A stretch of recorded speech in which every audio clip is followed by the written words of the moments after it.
Hello everyone, Assalamu alaikum. This is Meeram. Hope you all are doing well. And I have one and only Alia Riaz with me once again. Alia, ये नहीं पूछूंगी आप कैसी हैं, आपकी fingers कैसी हैं? मेरी फिंगर्स बिल्कुल ठीक है। ठीक हो गई हैं अब तो कोई बिल्कुल इशू नहीं बिल्कुल है? नहीं नहीं अल्हम्दुलिल्लाह बिल्कुल क्योंकि सही। मैंने आपको जब भी देखा है आपकी फिंगर्स में ज़रूर अच्छा बैंडेज। वो तो जाहिर सी बात है, वो बॉल लगता रहता है, फिर ज़रा थोड़ा हाँ। सेफ्टी के लिए कि चलो मैच के लिए बचा के रखें, तो इस वजह से थोड़ी बैंडेज कर लेते हैं। अच्छा, वैसे ही है कि फील्डिंग के लिए मतलब होता है नॉर्मली, हमने देखा है सरमजीत के साथ जो आपकी एक होती है ना वो रहती है, तो वो क्या क्या सोचा है उसके बारे में? कुछ नहीं सर, मजीद फील्डिंग कराते हैं, लड़कियों को टफ फील्डिंग कराते हैं, और जो कि अच्छी बात है, हमारे लिए अच्छा है कि हम लोग इम्प्रूव करेंगे आगे। जिस तरह की टीम्स हैं, जिस तरह की फील्डिंग डिमांड करती है कि हमारा फील्डिंग का ये जो कि अगर थोड़ी बहुत भी इम्प्रूव करे तो काफ़ी ज़्यादा फ़र्क पड़ जाता है। तो आई थिंक सर मजीद उसी को लेके लगे हुए हैं, और हम लड़कियाँ भी जो है वो पूरा एफ़र्ट कर रहे हैं, उनका कोशिश कर रहे हैं कि उनके उस पर डिमांड्स पर पूरा उतरें।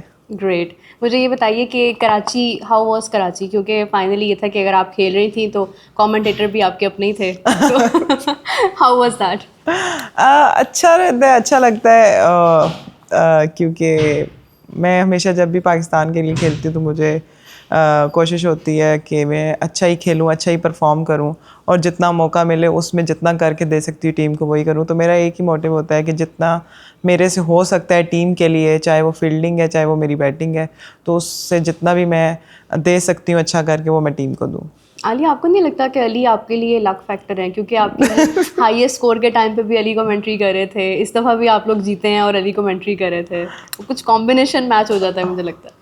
अच्छा वैसे तो वो मतलब जब भी मेरे टाइम पे कमेंट्री कर रहे हो ना, तो अमूमन अक्सर मैं जो है ना वो आउट हो जाती हूँ बट ये है कि वो एक्सेप्ट दैट इनिंग्स के वो जो साउथ हाँ, अफ्रीका वाली। बाकी ये है कि ओवरऑल जो है वो अल्हम्दुलिल्लाह के वो बिल्कुल लकी हैं, और जब भी हमने यहाँ पे टूर्नामेंट खेला है या सीरीज़, होम सीरीज़ खेली है, तो बड़ी अच्छी रही है। और इस दफ़ा तो अल्हम्दुलिल्लाह हम लोगों ने ओवरऑल ही जो है बहुत अच्छा परफॉर्म किया, डोमिनेट किया है, तो खुशी है इस बात की। अच्छा, मुझे ये बड़ा अब तो खैर ना पूछते हुए भी मुझे जो है ना वो डर लग रहा होता है, क्योंकि जब भी हम मिलते हैं तो मुझे कैंप का पूछना पड़ता है कैंप चल ही रहे होते हैं कोई ना हाँ, कोई। कैंप तो चल सो रहा है। How was the camp? अच्छा जा रहा है, अभी 2 दिन ही हुए हैं, स्टार्ट हुआ है, फिटनेस टेस्ट चल रहे थे हमारे, और आज भी हमारा जो है मैच है, प्रैक्टिस मैच है, क्योंकि हम लोग आगे जा रहे हैं, जो हमारा बिग इवेंट आ रहा है यस। वर्ल्ड कप, उसकी तैयारी के लिए। तो वहाँ भाई की भी कोशिश है कि वो प्रॉपर उसी तरह की तैयारी दें, तो जितने मैचेस वो खिला सकते हैं हमें खिलाएं। तो मैच सिनेरियो भी चल रहे हैं और प्रैक्टिस सेशंस भी चल रहे हैं। तो इस दफ़ा पनिशमेंट का जोर ज़्यादा किस पर टूटा? अच्छा वैसे इस दफ़ा थोड़ी बचत हुई हुई है मेरी नहीं, ये है कि ओवरऑल सब कोई मतलब देख रहे होते हैं, अगर कोई थोड़ा बहुत भी उनको लगे कि कोई लेज़ी है तो उसको थोड़ा पुश करने के लिए आई थिंक पनिशमेंट भी समटाइम्स हाँ या होता है। ज़रूरी है, तो इस वजह से। लेकिन मैंने खैर जितनी भी क्रिकेटर से बात की है उन्होंने यही कहा है कि जो होती भी है ना पनिशमेंट, वो समवेयर बाद में जाके हमें हेल्प करती है, या कि हमें एहसास होता है कि नहीं इट वाज डेफिनेटली। नेसेसरी। अच्छा ये बताइए आलिया कि आप क्योंकि एक बैक टू बैक आप देखें कि अभी Karachi, Zimbabwe, of course it was too good, लेकिन ये है कि उसके बाद आगे जाके again the camp, then Ireland, फिर उसके बाद आपका वर्ल्ड कप, तो आपको नहीं लगता कि थोड़ा फटीग के साथ भी लड़ना पड़ता है समटाइम्स? बिल्कुल, उसको भी ना, जैसे हमारे ट्रेनर हैं हमारे साथ, वो लेके चलते हैं, हमारे रिकवरी जिम सेशंस भी होते हैं, और रिकवरी को लेके जो है वो ख्याल रखा जाता है, फिजियोज भी हमारे साथ काम कर रही होती हैं। तो कभी कभी समटाइम्स होता है कि यार बहुत ज़्यादा हो गया है, ज़रा थोड़ा रेस्ट भी आ जाए, तो खैर एनीवेज वो कोशिश यही होती है कि हम अपने आप को पुश करें और जिम वगैरह करके या इस तरह के सेशंस करके हम अपनी बॉडी को रिकवर करें, क्योंकि एट द एंड जो है वो हमने ग्राउंड में परफॉर्मेंस तो देनी ही है और 100% देना है, तो उसके लिए अपने आप को तो पुश करना पड़ता है। तो वो करते भी हैं, थोड़ा बहुत मुश्किल भी होता है, ज़ाहिर सी बात है कि ओवरऑल देखें कोई भी काम मेरे ख्याल से आसान नहीं है, जिसकी जो भी फील्ड है उसको अब एफ़र्ट करनी पड़ती है, तो हमें इस तरह से एफ़र्ट करनी पड़ती है, और कोशिश होती है कि हम अपने आप को जितना फ़िट रख सकें वो रखें। बिल्कुल सही बात है। एक मोमेंट मैं देख रही थी कि अक्सर होता है मैचेस के दौरान कुछ फन मोमेंट्स भी हो जाते हैं, तो वो एक कैट वाला मोमेंट था कि जो हाँ पहले समझाया फिर उसके बाद वो उसको ले जाना अच्छा पड़ा। मुनीबा करी थी। ना मुनीबा इशारे से उसको समझा रही थी पर मुनीबा से नहीं हैंडल हुआ, तूबा उसको लेकर गई थी। खैर वो भी एक अच्छा सीन था, हाँ। बड़ा ज़रा ग्राउंड में थोड़ा सा। अच्छा, ऑफ कोर्स कि आपकी जिम्बाब्वे सीरीज़ बहुत अच्छी गई है और उसमें काफ़ी सारे माइलस्टोन्स भी अचीव किए गए हैं, मतलब टीम्स की तरफ से पार्टनरशिप्स भी अच्छी डेवलप हुई हैं। तो ये जो कॉन्फिडेंस था सीनियर्स का जूनियर्स के साथ, जो एक एक्सपीरियंसेस शेयर करना था, वो कैसा था? बड़ा अच्छा रहा है। देखें जो हमें रोल्स दिए गए हैं वो क्लियर, सब प्लेयर्स को उनके रोल्स बता दिए गए, डिफ़ाइन कर दिए गए। और जो इस वक्त की क्रिकेट डिमांड कर रही है कि जिस तरह से हमें अच्छे स्ट्राइक रेट के साथ खेलना चाहिए T20 को, और कोशिश यही होती है कि स्ट्राइक रोटेट करते रहें और जो बैट बॉल्स हो उनको यूज़ करें और अटैकिंग क्रिकेट खेलें। तो यही डिमांड की गई है कि अच्छी एक इंटेंट के साथ आपने क्रिकेट खेलनी है। तो पूरी सारी लड़कियों की, जूनियर की भी, सीनियर्स की भी, सबकी यही कोशिश थी कि जो डिमांड कर रहे हैं उस पर पूरा उतरें। उसमें हमें पूरा बैक भी किया जा रहा है कोचिंग स्टाफ की तरफ से कि उसमें अगर आप फेल भी हो जाते हो तो कोई प्रॉब्लम नहीं है। तो ये कॉन्फिडेंस जो उनकी तरफ से दिया गया है प्लेयर्स को, आई थिंक वो बड़ा हेल्प किया है प्लेयर्स को भी। प्लेयर्स भी जाके फेयरलेस जो है वो अपना जो है वो ग्राउंड में परफॉर्म कर पा रहे हैं। Right, and how are the nets going on? मतलब आप अपने लिए किन एरियाज़ को जो है वो टारगेट कर रही हैं?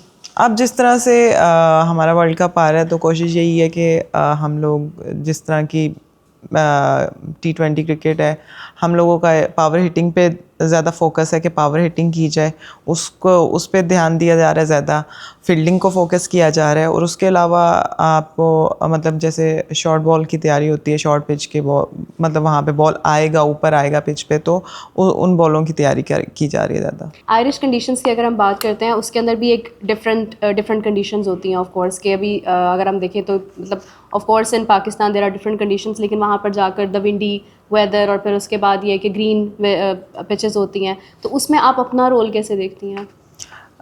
मेरे ख्याल से जाके 1-2 दिन लगते हैं हमें, हम उसको एनवायरनमेंट को एडजस्ट करने में। तो वो कोशिश होती है प्रैक्टिस सेशन में ही हम लोग देख लें कि किस तरह का पिच बिहेव कर रहा है, किस तरह की विंड चल रही है। तो वो खैर प्रैक्टिस सेशन में ही कोशिश होती है कि जितना जल्दी हम उस कंडीशन को अडॉप्ट करें और उसके अकॉर्डिंग जो है वो प्ले करें। क्योंकि आपको पता है पाकिस्तान में जो है वो बॉल इतना ऊपर हाइट पर नहीं आता, बट बाहर ये है कि वो अच्छा बाउंस के साथ आता है। तो वो ज़्यादा अच्छा है कि अच्छे बाउंस के साथ जब बॉल आता है तो ज़्यादा और अच्छे शॉट्स प्ले किए जाते हैं। तो कोशिश यही होती है कि जाके प्रैक्टिस सेशन में ही जो है वो चीज़ों को अडॉप्ट कर लिया जाए। बिल्कुल सही है। आलिया, आपका एक्सपीरियंस वर्ल्ड कप्स का काफ़ी ज़्यादा है एज़ कम्पेयर टू, अगर हम लोग बाकी प्लेयर्स की बात करते हैं तो बहुत सी प्लेयर्स का तो डेब्यू है, लेकिन आपका एक एक्सपीरियंस है। और अभी ये जो वर्ल्ड कप है, पहले तो मैं ये पूछना चाहूँगी कि इसमें फ़र्क क्या देख रही हैं आप? कोशिश है, क्योंकि जिस तरह से मेहनत की है हम लोगों ने, तो उम्मीद है कि हम लोग इस वर्ल्ड कप में बहुत अच्छा परफॉर्म करें एज अ टीम, और इस टीम को जो है वो आगे एटलीस्ट हम टॉप 4 में लेके जाएं। तो पूरी कोशिश यही होगी। और इसमें जाहिर सी बात है हम लोग तो करने ही जाएंगे, उसमें अप्स एंड डाउन्स भी आएंगे, बट कोशिश होगी कि एज अ टीम जो है, जो हमारा एक माहौल बना हुआ है, बड़ा अच्छा टीम का माहौल बना हुआ है, इन्वायरमेंट, उसी को कैरी करें। तो जो भी इसमें परफॉर्म कर रहा हो उसको भी अप्रिशिएट करो, जिससे ना भी उसको भी हम जो है वो साथ लेके चलें, ताकि जो है वो हम लोग ये जो बड़े इवेंट को है जो एज अ टीम जो है वो कर सकें, जीत सकें राइट। बेहतर तरीके से। इंग्लिश कंडीशंस नॉर्मली होती कैसी हैं? यार इंग्लिश कंडीशंस मतलब बॉल अच्छा बैट पे आता है, वहाँ बाउंसी ट्रैक्स होते हैं डेफिनेटली, वहाँ पे थोड़ा बैक फुट पे रह के खेलना पड़ता है, इतना फ्रंट फुट के वो बॉल आते भी नहीं है। और जो बाहर के जिस तरह से कंडीशन है वो पीछे बॉल भी पीछे ज़्यादा रखते हैं।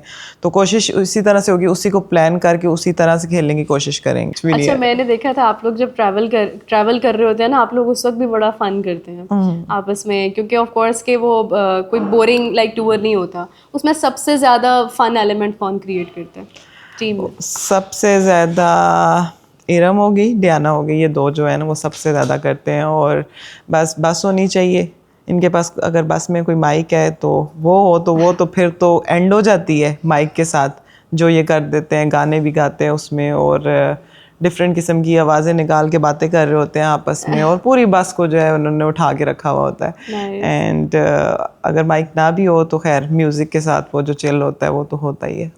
अच्छा, इंटरनेशनल टूर पर जब भी आप जाती हैं तो आप वहाँ पे जाके पहला काम क्या करती हैं? बस कोशिश यही होती है पहले तो पहुँच के कमरे में सेट हों, रेस्ट किया जाए। रेस्ट के बाद जब नेक्स्ट डे प्रैक्टिस होती है तो जाके ग्राउंड वगैरह को देखा जाता है कि और पिच वगैरह को, स्पेशली पिच को देखते हैं जाके कि किस तरह का यहाँ पे बॉल आएगा, कैसा होगा। और नेट्स पे फोकस होता है कि नेट पे जिस तरह का बॉल आ रहा है मोस्टली जो है वो पिच उसी तरह का बिहेव करेगा इधर। और कहीं बाहर जिस तरह से कह लें कि फील्डिंग का सेशन होता है तो उसमें काफ़ी जो है वो अच्छा, सबसे ज़्यादा जो हमारा लंबा सेशन होता है ना बाहर जाके फर्स्ट डे, वो फील्डिंग का होता है। क्योंकि वो जो है ना पूरा ग्राउंड कवर करना होता है और देखना होता है कहाँ बॉल किस तरह का आ रहा है, तो इस पे भी बहुत फोकस होता है। राइट। अभी जिस तरह आप लोग आयरलैंड और वेस्ट इंडीज़ को लाइक फेस करने जा रहे हैं, तो आपके मुताबिक आपके लिए ज़्यादा टफ कौन जो है वो आपको लग रहा है कि लाइक वेस्ट इंडीज़ का एक डिफरेंट माइंडसेट होता है, आयरलैंड का एक डिफरेंट माइंडसेट है, they are more composed, and West Indies का एक अटैकिंग माइंडसेट है, तो आपके लिए ज़्यादा टफ कौन है? मेरे ख्याल से दोनों टीमें ही अच्छी हैं, क्योंकि दोनों टीमें ही अच्छा परफॉर्म करती आ रही हैं पीछे से। और आयरलैंड से हमने लास्ट सीरीज़ खेली थी, अच्छा टफ़ टाइम दिया था, बट ये है कि हमारी लड़कियों ने वहाँ, क्योंकि हम लोग आयरलैंड बहुत कम गए हैं, एक दफ़ा लास्ट टाइम गए थे, उसमें भी हम चंद लड़कियाँ थी और काफ़ी ज़्यादा नई लड़कियाँ जिन्होंने इस दफ़ा भी जाना है। राइट। तो मेरे ख्याल से नई लड़कियों के लिए थोड़ा सा होगा टफ़। डबलिन में हम लोगों ने पहले भी खेले, तो कोशिश यही होगी कि अच्छा परफॉर्म करें वहाँ पर।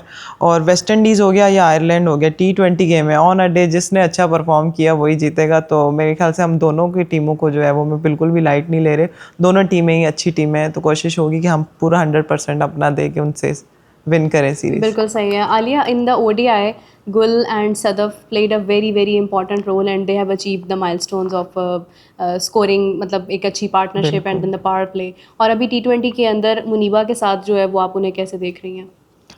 मुनीबा और गुलफरोज़ा पहले भी T20 में ओपन करते रहे हैं, तो I think Muneeba wicket keeper भी साथ है तो हमें हेल्प हो जाती है मुनीबा की। तो मेरे ख्याल से लास्ट टाइम जो आयरलैंड में मैचेस खेले हमने, वहाँ पे मुनीबा ने बड़ा अच्छा परफॉर्म किया था और आई थिंक 100 भी उसने किया है T20 में अगेंस्ट आयरलैंड ही।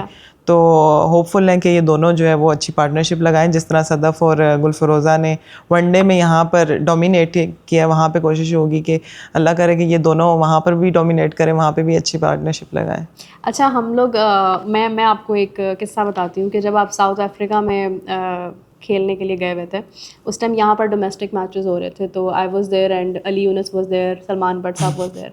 तो हम लोग क्योंकि ऑब्वियसली डोमेस्टिक भी चल रहा था और साथ आपका मैच भी हम लोग देख रहे थे, तो उस टाइम पर ना अली वाज वेरी कॉन्शियस कि मतलब you are there to bat, और बड़ी एक जिम्मेदारी थी, फातिमा सना भी थी, तो उस टाइम पर ना मतलब हम लोग बड़े फोकस्ड थे कि क्या होने जा रहा है। एंड मेरी एक नज़र अली पर थी, एक आप पर थी, you were there batting and he was there, मतलब वो एक फिक्रमंद वाला एलिमेंट के मतलब आलिया इज देयर। मैंने इतनी बार उनको बोला कि प्लीज़ रिलैक्स रहा करें प्लीज़ रिलैक्स रहा करें, ताकि मैं भी रिलैक्स खेल सका लेकिन करूं। उन्होंने बताया था कि नहीं अब अच्छे टच में लग रही है, हो जाएगा, and you guys achieve that moment.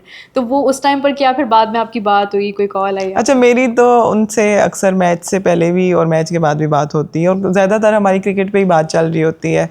तो अभी भी जैसे कराची में थे तो उनको भी टॉस के लिए आना होता था, उससे पहले ही थोड़ी सी मतलब कन्वर्सेशन हो जाती थी अबाउट क्रिकेट के। हाँ, तो उस टाइम पे उनसे बस यही बात है, मैं उनसे आगे कहती, मैंने कहा आज आप रिलैक्स थे? नहीं, मैं थोड़ा सा था, पर तुम्हारे जब बैट बॉल आने शुरू हो गए मैंने कहा अच्छा चलो अब ठीक है, तब थोड़ा रिलैक्स हुआ। शुरू में मैं थोड़ा नर्वस, मैंने कहा भाई क्यों नर्वस होते हो, रिलैक्स रहा करो बाद में कॉल उनको आनी है मैंने कहा रिलैक्स रहा करें आप भी, ताकि मैं भी ज़्यादा खुल के परफॉर्म कर सकूँ। इट्स ओके, हो गया, नहीं हुआ ना से। अच्छा, वैसे एक प्लेयर के लिए क्या इजी होता है कि लाइक उसकी फैमिली अगर उसके सामने हो तो वो ज़्यादा मोटिवेटेड होता है, या अगर वो अवे हो तो वो ज़्यादा कंसर्न्ड होता है?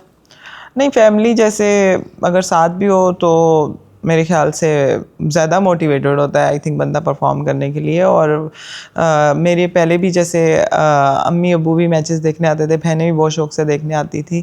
तो जब वो लोग भी आते थे तो मेरी कोशिश होती थी कि मैं अच्छा ही परफॉर्म करूँ, तो तब आपकी ज़्यादा कोशिश होती है कि आप ज़्यादा अच्छा खेलो। तो ऑब्वियसली फैमिली साथ हो अवे हो, बट हमें तो ग्राउंड में परफॉर्म करना ही करना है। तो या Yeah, that's great, and I really appreciate you on what you guys have achieved, and I wish कि आपका जो आने वाला टूर है वो बहुत अच्छा हो. इंशाल्लाह, So would you like to say anything to the fans? बस यही है कि इसी तरह से हमें सपोर्ट करते रहें। आप लोगों को सबकी सपोर्ट से आज हम लोग भी जो हैं वो इस तरह से की परफॉर्मेंसेस देना शुरू कर दी हुई है टीम ने। तो आप लोगों की तरफ से यही है कि आप दुआएं करें, आगे वर्ल्ड कप आ रहा है तो इंशाल्लाह उसमें हम अच्छा परफॉर्म करें और आप लोगों को खुश रखें ऐसे। So everyone, this was Alia Riaz with us, and I hope you guys have enjoyed the discussion. And with that, we will catch you back in another episode. Till then, take care. Bye bye.